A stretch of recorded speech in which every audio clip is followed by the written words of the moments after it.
So I slipped during one of the back tucks and I landed on my head, breaking my C2 vertebrae. Jason Derulo recalls a near-death experience.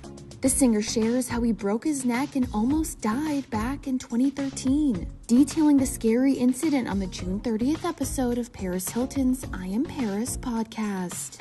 I was getting ready for my world tour, and I was working with this trainer, and he was like, today we're going to work on endurance, so I'll need you to do these back tucks back to back to back.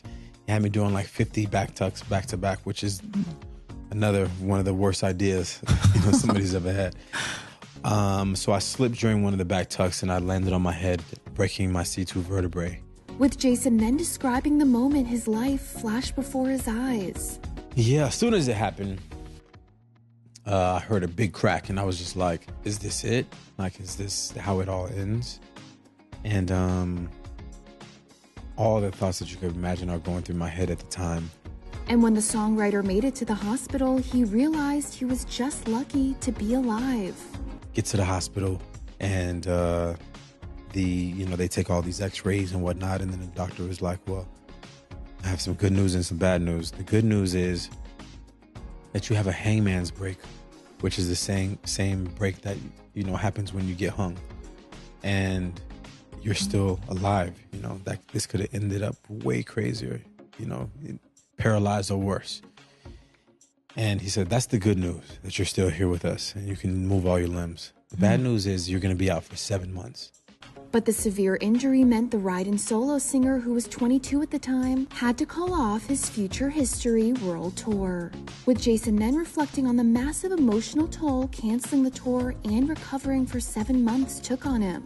I had this tour set up. It was the biggest tour of my life at that point, and instantly heartbroken. I had to let all these people down. And I went from having all the reins in my life and being in control of my life to not having any kind of control at all. Not being able to tie my shoes, not being able to take a shower myself. And that was the first time in my life where I feel like I just had no control. However, the Florida native says he put that time to good use, going on to write one of his most successful albums while his neck was healing. I created a routine for myself where I woke up in the morning, went to the gym and walked. I walked for about 45 minutes a day. And then I spent hours and hours within the studio, but same time, same places every single day. And that's when I wrote my most successful album, the Talk Dirty album, which had Talk Dirty, Other Side, Marry Me, Wiggle, like all kinds of hits off that album. And it's because I created a routine. So it's like a common thing in my life when I'm able to like really follow a routine, amazing things happen.